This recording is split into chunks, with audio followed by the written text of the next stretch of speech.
Merci à vous. Europe Soir, Le 18-20. Julien Bugier. Et ce soir, dans le débat du Club des idées, on s'intéresse donc à cette révolution du genre dont on parle tant. C'est un fait, le modèle binaire garçon-fille est aujourd'hui questionné dans l'identité des jeunes, dans l'éducation, dans la publicité.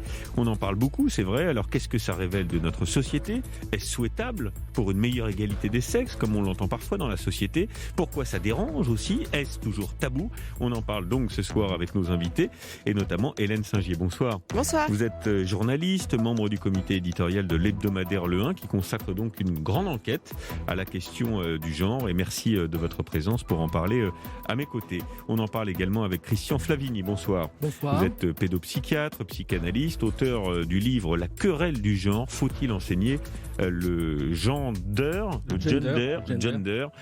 au lycée? C'est aux éditions PUF et c'est sorti en 2017. Et puis on est également avec Arnaud Alessandrin. Bonsoir, vous êtes sociologue, spécialiste des questions de genre et des discriminations, auteur de Déprivilégier le genre. C'est aux éditions Double Ponctuation, paru le mois dernier. On entendra aussi des témoignages tout au long de ce débat jusqu'à 20h. Vous en avez l'habitude. Le standard est ouvert. N'hésitez pas. Alors, j'ai commencé par vous, Hélène Singier. Simone de Beauvoir disait « On ne naît pas femme, on le devient ». Est-ce que vous diriez que c'est un bon point de départ à notre débat ? Oui, c'est un excellent point de départ parce qu'en fait, la confusion qu'on a mise à jour en faisant ce travail sur le genre dans le 1, c'est qu'on a tendance dans les sociétés occidentales, en tout cas, à calquer les différences de sexe qui sont physiques sur les différences de genre qui sont sociales. Est-ce que je me sens homme ? Est-ce que je me sens femme ?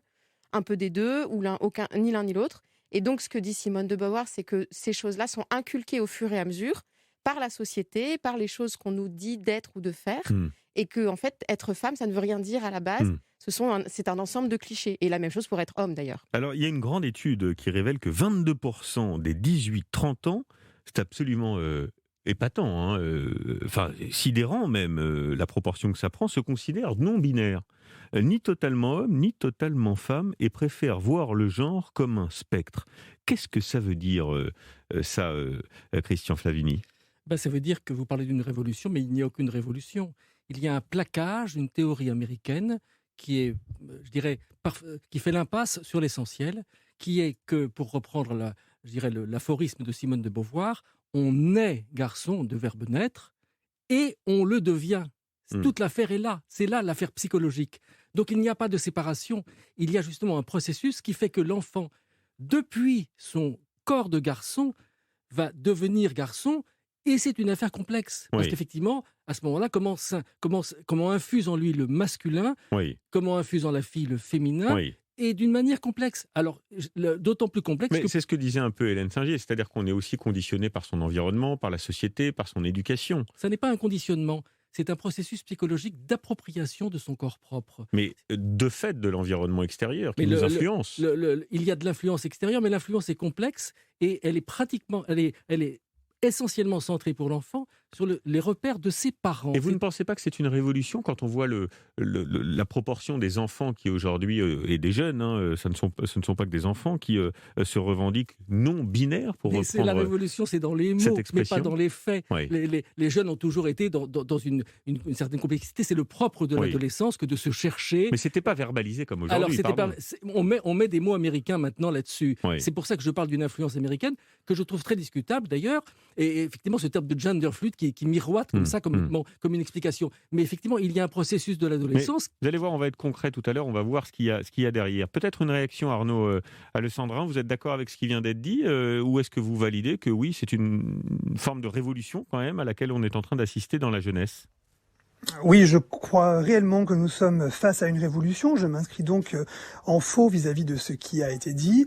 Je crois que, pour reprendre les mots de Simone de Beauvoir, nous ne naissons pas femmes, nous le devenons ou pas, parce qu'on n'est même pas obligé de devenir une femme ou un homme.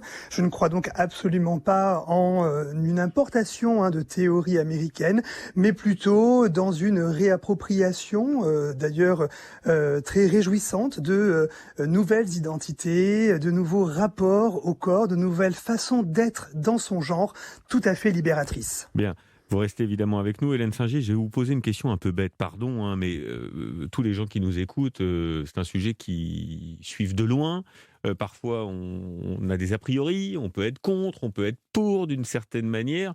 Vous dites, il n'y a pas à être pour ou contre, parce qu'on assiste à un état de fait. C'est comme ça. Il y a une évolution de la jeunesse aujourd'hui. Oui, tout à fait. Enfin, je reprends un exemple donné par un ami récemment. Il dit sa coiffeuse va arrêter de faire une différence de prix entre les coupes hommes et les coupes femmes parce qu'en fait, ils demandent les mêmes Ça choses. passe par ça. Ils demandent les mêmes choses. Et donc, en Ouais. fait, être homme ou femme, garçon ou fille, ce n'est pas la même chose qu'être mâle ou femelle. Oui. Ça, c'est une chose très importante. Être mâle ou femelle, c'est un corps. Ce sont nos chromosomes, Oui. nos gonades, c'est-à-dire ovaires ou testicules, nos attributs sexuels. Donc des il seins ne s'agit pas de nier la différence physiologique, parce qu'il y en a quand même. Exactement. Il y a Ça, une c'est un différence état de fait physiologique. aussi Il y a une entre les différence hommes et les femmes. physiologique. Ce que nous dit le sociologue Éric Massé, c'est que 49% des corps sont mâles, 49% des corps sont femelles, Oui. et il y a entre 1 et 2% des corps qui sont intersexes, qui ont par exemple des chromosomes mâles et des ovaires. Mais donc, pardon. Là, on parle d'intersexe, des gens Ouais. qui ont un corps qui n'est pas exactement Oui. mâle ni exactement femelle. Ça, c'est le sexe. Oui. Et l'autre chose, c'est le genre. Donc, c'est le masculin, le féminin. Est-ce que je me sens homme ou je me sens femme? Non pas est-ce que je me sens mâle ou femelle, c'est différent. Et est-ce que je m'identifie au sexe qui m'a été assigné, au genre qui m'a été assigné à la Oui. naissance? J'ai des seins, j'ai un vagin, j'ai des ovaires, Oui. mais est-ce que pour autant je me sens femme? Bien. Et si je me sens homme, comment la société me traite? On va prendre quelques secondes pour Ouais. intégrer ce que vous venez de nous dire. 19h28, on marque une première pause et on se retrouve avec nos invités et vos témoignages dans quelques secondes. À tout de suite. Europe Soir, Le 18-20. Julien Bugier. 18h30, passé de 1 minute, on poursuit le débat du Club des idées. Ce soir, on s'intéresse à la révolution donc du genre, sur ce modèle binaire entre garçons et filles qui est aujourd'hui questionné, c'est vrai, dans l'identité des jeunes. Et dans tout un tas de sujets, on parlera notamment de la place de l'éducation. Vous verrez, c'est très très important sur ce point. Je voudrais vous faire réagir, les invités qui sont dans le studio à mes côtés, sur ce qu'on peut entendre aussi par des Français qui sont opposés ou qui ne comprennent pas cette révolution du genre. Une militante et un militant contre la théorie du genre qui étaient à notre micro, c'était il y a quelques mois. Écoutez par exemple. Qu'on veuille l'égalité entre les hommes et les femmes, ça ne me gêne pas du tout, hein, et on y est tous favorables. Ce qui me gêne, c'est que on appuie beaucoup sur l'aspect social de la construction du genre, hein, sur les stéréotypes sexuels. Voilà, les filles c'est comme ça, les garçons c'est comme ça. On insiste beaucoup là-dessus, mais on ne parle pas suffisamment de l'aspect biologique du garçon et de la fille. Et je suis désolé, mais nous disons qu'un garçon et une fille, il y a des différences biologiques et il faut les prendre en compte dans l'éducation. Voilà, alors c'est un discours qu'on entend également beaucoup. Qu'est-ce qu'on peut répondre à ça, Christian Flavini? Vous êtes pédopsychiatre. Oui, moi j'adhère à une petite partie de ce que vient de dire l'intervenant, qui est le côté social. Effectivement, la théorie du genre ne fait plus de l'affaire qu'un aspect social. C'est le côté très américain de l'affaire.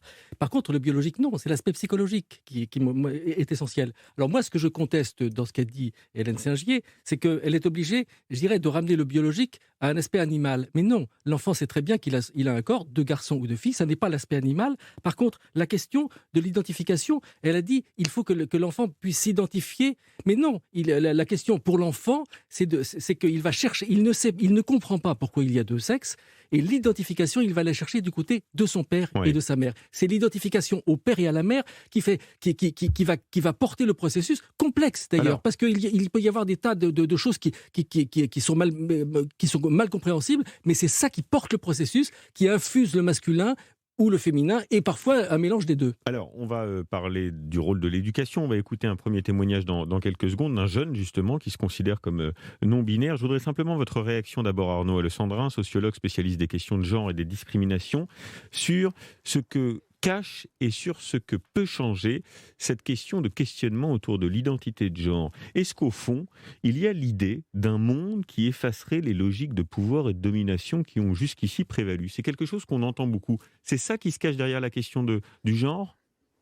Écoutez, je pense qu'on va être tout à fait pragmatique. Ce qui se cache derrière la question du genre, Ça relève à la fois, bien sûr, de la lutte contre les inégalités, de la lutte contre les discriminations, et ça emprunte des chemins féministes, évidemment, mais ça permet aussi de souligner l'importance pour les individus, on peut penser aux personnes intersexes, aux personnes trans, aux personnes non binaires, de vivre leur identité comme elles l'entendent, et je crois qu'on peut le dire aussi tout à fait nettement, les influences du père et de la mère, ou du père et du père, ou de la mère et de la mère, sont certes présentes, mais elles font partie d'un lot d'influences bien plus vaste, notamment des pairs, PAIRS, qui aujourd'hui doit être pris en considération. Alors, on a un jeune qui est avec nous, qui s'appelle Osmose. Bonsoir.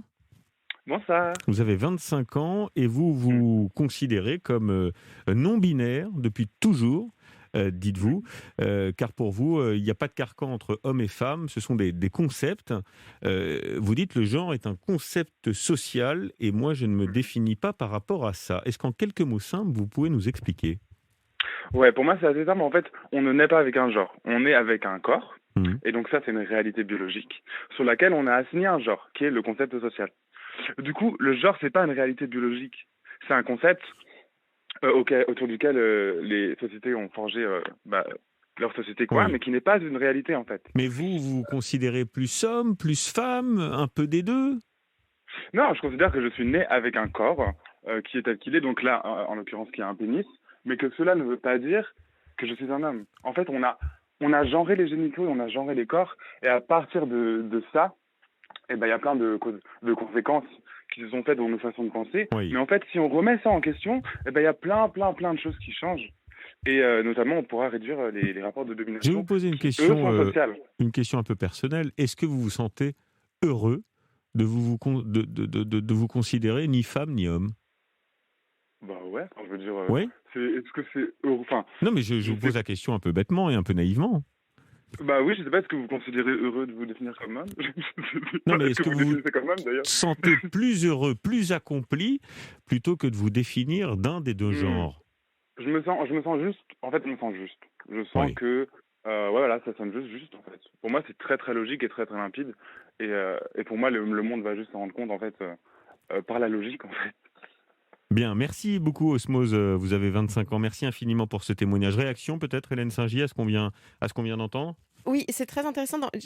Dans le numéro du 1, j'ai fait une enquête à propos de l'éducation, donc non pas sans genre, puisque c'est très très très minoritaire en France, mais l'éducation non sexiste, on va dire, des parents qui essayent de ne pas inculquer trop de clichés sexistes à leurs enfants. Oui. Et alors ça fonctionne les premières années, puis après il y a l'école et tout un tas d'autres influences, mais ce que disent beaucoup les parents, c'est qu'ils y viennent soit par le féminisme, en disant je ne voudrais pas que mon fils soit un macho ou que ma fille soit victime du patriarcat. Ils y viennent aussi par la non-violence, en disant que assigner un genre, en tout cas assigner des clichés, des stéréotypes de genre à un enfant, c'est une violence.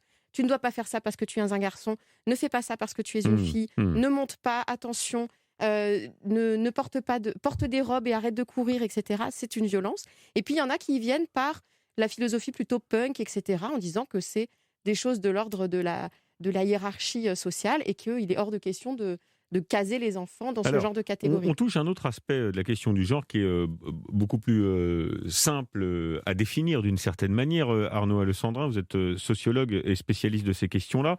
C'est effectivement l'éducation moins genrée qui commence à faire son chemin, y compris chez nous en Europe et en France. Et c'est vrai que de ce point de vue-là, voilà, il y a encore un peu de boulot parce que c'est vrai que quand on se rend dans un magasin de jouets, par exemple, il y a le rayon pour les filles avec les poupées qui est plutôt rose, et puis il y a le rayon pour les garçons avec les jouets qu'on appelle masculins qui sont plus dans la force. D'ailleurs, il y a quelque chose d'assez intéressant de ce point de vue-là, c'est le comparatif que vous citez dans l'un de vos articles, Hélène Saint-Gier, sur les coffres récréatifs. C'est très symptomatique parce que d'un côté, il y a les coffres pour les filles, fabrication de bijoux, et de l'autre, il y a les coffres pour les garçons, petits chimistes.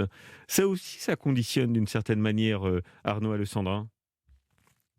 entièrement raison quand vous parlez d'éducation, d'insister sur le fait que l'éducation, elle est d'abord parentale, et on assiste aujourd'hui massivement à une reproduction des normes de genre et des normes sexuelles également dans les éducations parentales. On l'a vu récemment, pas plus tard qu'il y a quelques mois, lors des cadeaux qui ont été déballés sous le sapin de Noël, si vous fêtez Noël. Mais il y a aussi l'éducation nationale. Pardon Arnaud Alessandra, je voudrais simplement, pour bien qu'on comprenne, pourquoi est-ce que ces stéréotypes genrés dans l'éducation, dans les jouets, je vois que vous allez parler de l'éducation nationale dans quelques secondes, pourquoi ça a un impact sur les inégalités entre hommes et femmes ? Les jouets que l'on donne aux garçons et aux filles ne sont jamais neutres. Ils développent des compétences, ils développent des appétences pour des métiers, pour découvrir l'espace, pour être en relation avec les autres, pour découvrir son propre corps. Bref, malheureusement, il bombarde l'enfant qui n'a, c'est vrai, rien demandé, de préjugés, de stéréotypes, de cases dans lesquelles il ou elle va devoir se confronter à des exigences sociales, à des exigences parentales, à des attentes de la société. Alors, on est en ligne justement avec une enseignante en histoire-géographie, maman de 2 enfants, qui s'appelle Soline Baudévert-Vessière. Bonsoir madame. Bonsoir. Vous êtes autrice de Filles, garçons pour une éducation non genrée et sans clichés. Donc vous validez évidemment ce qui vient d'être dit et vous souhaitez qu'on en finisse avec cette éducation. Allez, le rose pour les filles, le bleu pour les garçons et les jouets qui vont avec. Oui, tout à fait. En fait, moi, je milite depuis que je suis maman pour l'accompagnement respectueux de l'enfant, pour la prise en compte du respect de son être. Et effectivement, l'éducation dite genrée va enfermer l'enfant dans des cases, dans des projections qu'on peut faire sur lui-même. Et en pourquoi cela, c'est si grave, encore une fois ? Pourquoi c'est si grave, finalement ? Eh bien parce qu'on ne respecte pas du tout ce que voudrait l'enfant. En fait, on l'enferme dans des cases, on lui colle des étiquettes et on fait ça dès la grossesse. En fait, quand au moment des échographies, on va chercher à connaître le sexe d'un enfant. On va faire des projections tout de suite sur la couleur de la chambre, sur le caractère de l'enfant, sur qu'est-ce qu'il va pouvoir éventuellement faire comme métier plus tard. Et ça, c'est vraiment influencé dès le départ. Oui. Donc il faut en finir avec ces clichés, dites-vous. Hélène Singier, c'est vraiment déterminant, cette éducation normée d'une certaine manière, dans les rapports ensuite entre hommes et femmes dans la société. Je vais prendre des exemples un peu concrets. La différence salariale en entreprise, la différence d'accession à certains postes dans une entreprise, le fait que l'espace public est plus dominé par les hommes. Tout ça, c'est conditionné dès l'enfance et par cette capacité qu'on a à genrer l'éducation de nos enfants ?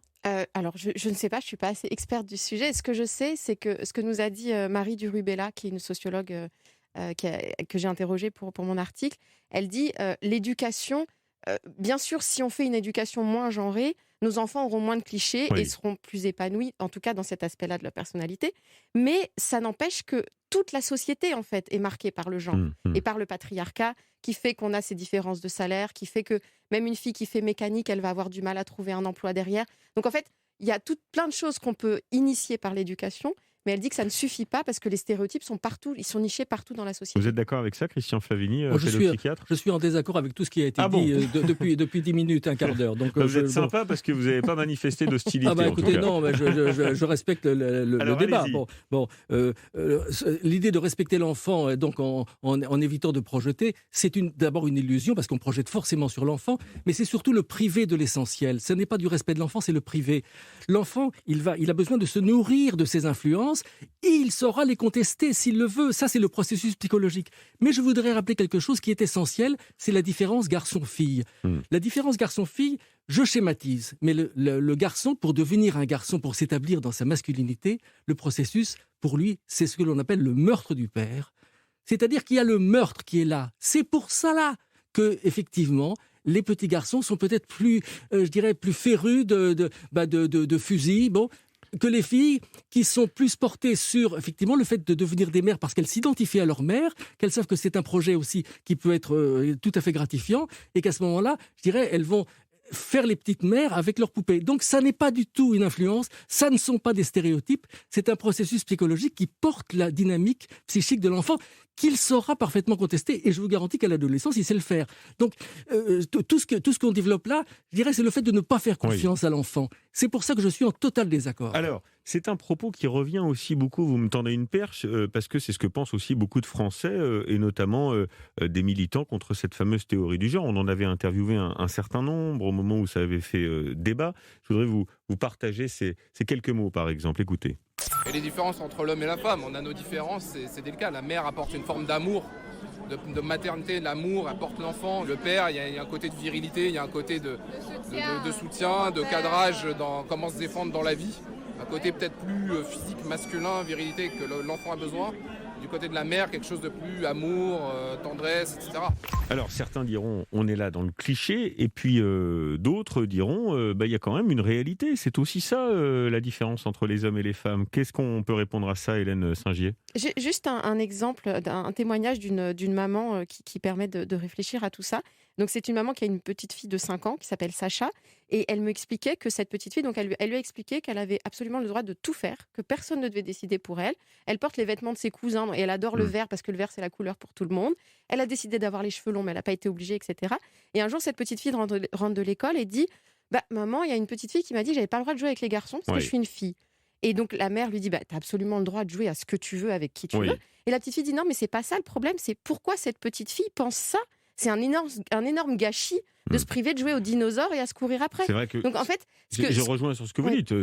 C'est un lieu commun, mais qui existe. Quand on voit dans plein de familles un petit garçon qui joue avec une poupée, souvent on lui dit joue pas avec une poupée, c'est pour les filles, c'est pas pour les garçons. Et c'est là où les parents disent que c'est une assignation et que c'est une forme d'aliénation parce qu'on impose des choses aux enfants. Non, on n'impose rien aux enfants. Le fait qu'un garçon ait envie de jouer avec des poupées et de jouer avec sa sœur, par exemple, et de jouer au papa et à la maman, et même éventuellement... Non, ça, je dirais, là, vous plaquez un stéréotype. C'est vous qui plaquez, je dirais, une idée qui est que l'enfant ne saurait pas, je dirais, faire avec ça, entériner un certain nombre de messages, d'influence, en effet. Mais l'influence décisive pour l'enfant, c'est pour le petit garçon, le fait de désirer que son père a sans doute le secret pour devenir un homme et un père, et c'est ça qui fait l'identification, qui va le porter. Et l'identification est un canevas et un processus dont il ne faut pas le priver, c'est ce que je conteste dans votre manière. D'autant qu'il saura parfaitement contester la manière du père. C'est ça qui est essentiel. Mais il aura l'essentiel, c'est-à-dire une référence dont il a besoin. C'est exactement comme le fait d'un tuteur pour une plante, si vous voulez. C'est ça qui lui permet de grandir. Alors, Arnaud Alessandrin, sociologue, spécialiste des questions de genre, réaction peut-être à ce qui vient d'être dit, et puis à cette citation que j'ai trouvée dans le 1, qui m'a aidé à préparer cette émission de débat. Le sociologue Kevin Dieter, merci pour la prononciation, dit ceci: un individu refait l'histoire en intériorisant les normes qu'il a intégrées. Donc, il faut garder à l'esprit que le genre est un système. Est-ce que vous êtes d'accord avec ça, vous ? Alors par rapport à ce qui vient d'être dit, je crois que nous assistons dans le débat que vous organisez là à un résidu de résistance de la psychanalyse vis-à-vis des normes de genre, vis-à-vis des attentes du masculin et du féminin. Et pour reprendre la citation que vous employez, je crois que je vais répondre par une citation, permettez-le-moi, d'une amie philosophe, Brigitte Estève-Belbeau, qui disait vis-à-vis du genre que le genre est ce que l'on fait de ce que l'on a fait de nous. Et c'est vrai que la société fait plein de choses de nous, que les parents font plein de choses de nous, et que de ce genre, on peut quand même le travailler, indépendamment des normes masculines et des normes féminines. C'est ça qui permet justement aux personnes homosexuelles, mais aussi aux féministes, mais aussi aux personnes trans, non-binaires et gender-fluides, d'avoir une vie vivable. Bien. Après... c'est normal et c'est sain dans le débat public qu'on entende évidemment tous les avis. Est-ce que vous diriez, Arnaud Alessandrin, qu'il y a un clivage social sur cette question de genre, que les familles de milieux populaires sont plus attachées par exemple aux stéréotypes que les familles plus bobos, on va dire ? Alors écoutez, les chiffres ne montrent absolument pas ça, hein. Les chiffres montrent plutôt qu'il y a des catégories professionnelles, des catégories familiales et pas des catégories sociales qui sont arc-boutées sur des normes de genre. Par exemple, quand on regarde qui était en première ligne lors du mariage pour tous, on avait plutôt des médecins et du côté des universitaires, on avait plutôt des étudiants en médecine et en droit. On ne peut pas dire que le recrutement de ces étudiants soit excessivement populaire, mais d'un autre côté, vous avez raison, quand on regarde les lycées les plus populaires, notamment les lycées marqués par des métiers très professionnels et très masculins, on voit apparaître des chiffres du sexisme et de l'homophobie particulièrement hauts. Faisons donc attention aux généralisations, particulièrement à ces généralisations en termes de classe sociale qui ne disent sur cette question pas toute la vérité. D'où ça vient cette évolution sur la question du genre, Hélène Singier? Pourquoi tout d'un coup on en parle de plus en plus? Alors, le sociologue Éric Massé nous explique ça dans le numéro du 1. Il explique en fait que le genre a été mis en place par le patriarcat grec, romain, juif, etc. Et qu'en fait, dès le XVIIIe siècle, ça a commencé à être mis en cause avec Olympe de Gouges, les premiers féministes, le mouvement queer, le mouvement trans, le mouvement gay, etc. Et en fait, il dit que ça s'est déconstruit petit à petit de manière laborieuse, parce que c'est quelque chose qui est très, très ancré dans les sociétés. Et il dit même le droit a déconstruit cela. C'est-à-dire que les femmes ont obtenu le droit de vote, elles ont obtenu le droit de disposer de leur corps dans les années 70.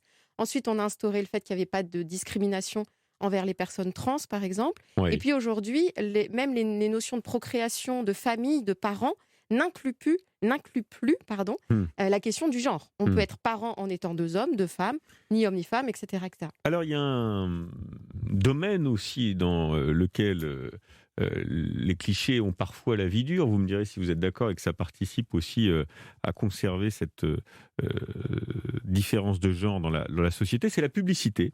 C'est la publicité. Je voudrais vous faire écouter, parce que ça fait toujours sourire, une publicité pour un célèbre produit de nettoyage qui date d'il n'y a pas si longtemps. C'est en 2012. Écoutez.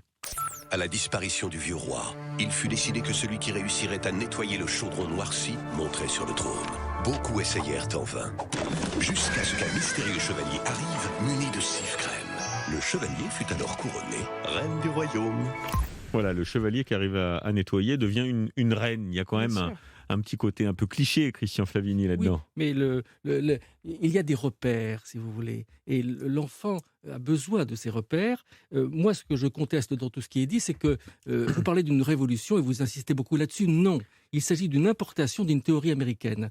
La société américaine est très normée. Et d'une certaine manière, moi, j'approuve les militants américains qui ont dénoncé ces normes aux États-Unis. En France, ce n'est absolument pas le cas. Ça n'a absolument rien à voir. Parce que la culture est tout à fait différente, parce qu'il y a une compréhension psychologique que n'ont pas les Américains.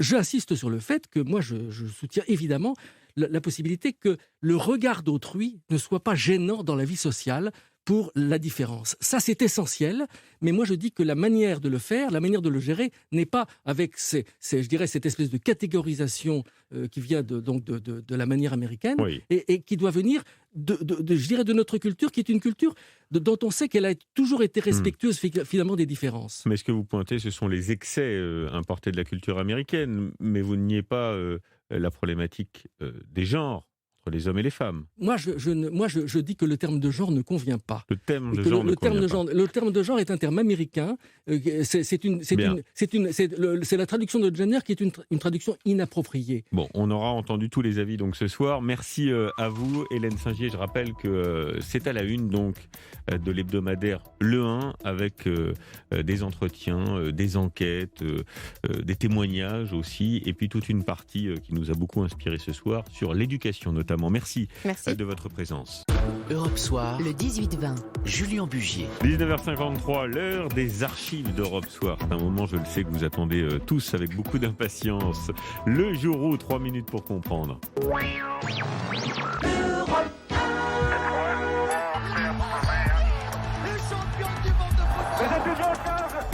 un jour de faire une grande cantine, peut-être cet hiver, gratos. Voilà. Et ce soir, c'est avec vous, Caroline Baudry. Bonsoir. Bonsoir, Julien. Alors, on remonte 30 ans en arrière, le jour où démarrait l'affaire Rodney King, ce jeune homme afro-américain tabassé par la police à Los Angeles, 3 mars 1991. Il est devenu la figure des émeutes raciales de Los Angeles. Oui, ces émeutes raciales parmi les plus meurtrières qu'ait connues l'Amérique, 53 morts et 2300 blessés. Tout part d'un document diffusé en boucle sur les chaînes d'information américaines. Une vidéo amateur de 9 minutes enregistrée par un voisin réveillé en sursaut dans la nuit. Sous sa fenêtre, Rodney King, 25 ans, passé à tabac, comme le décrit Benoît Laporte, correspondant d'Europe 1 aux États-Unis. On y voit 4 policiers blancs s'acharner à coups de matraque sur un homme à terre et sans défense. Cet automobiliste noir venait d'être arrêté pour excès de vitesse après une course-poursuite. En moins de 2 minutes, il a reçu 56 coups de bâton. Il a eu des fractures au visage et une jambe cassée. Et ces 4 policiers sont d'abord suspendus, mais au terme d'un procès, l'année suivante, les voilà acquittés. Face à Rodney King, toxicomane et déjà condamné pour braquage, leur usage de la violence n'est pas jugé excessif. Oui, on connaît la suite. Ce verdict, Caroline, déclenche la colère de la communauté noire à Los Angeles. Oui, immédiatement, les émeutes éclatent, notamment dans un quartier noir, pauvre de la ville. L'état d'urgence est déclaré, un couvre-feu est instauré, le siège de la police est attaqué. Au milieu de la nuit, heure américaine, Claude Guénière est en direct depuis Los Angeles sur Europe 1. Bien, on en est qu'il est 3h30 du matin, qu'il y a environ 150 incendies dans ce quartier de Los Angeles, que l'on appelle South Central, qu'il s'en allume de nouveau chaque minute, que les hélicoptères de la police ou de la presse qui survolent la zone des émeutes ont essuyé des coups de feu, que les pompiers ne peuvent pas sans protection s'approcher de certains foyers parce qu'on leur tire dessus. C'est tout simplement hallucinant. Une partie de cette ville, une des plus modernes du monde, est en feu, soumise au pillage, on tire dans les rues. Et le lendemain matin, il raconte le choc de la révélation des dégâts.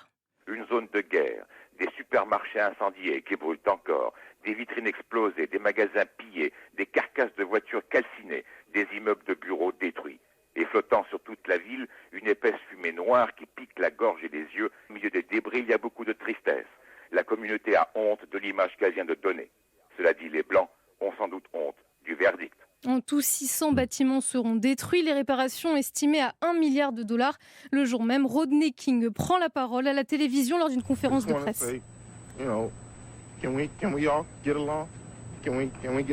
Est-ce qu'on ne pourrait pas tous s'entendre, dit-il d'une voix, vous l'entendez, tremblante.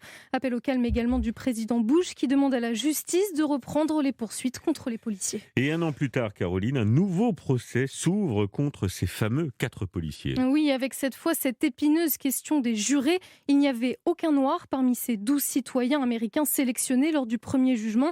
Cette fois, il y aura un homme et une femme noire à l'issue d'une sélection difficile. Des efforts particuliers ont été faits pour protéger les jurés dont la sélection commence aujourd'hui. Leur identité restera secrète.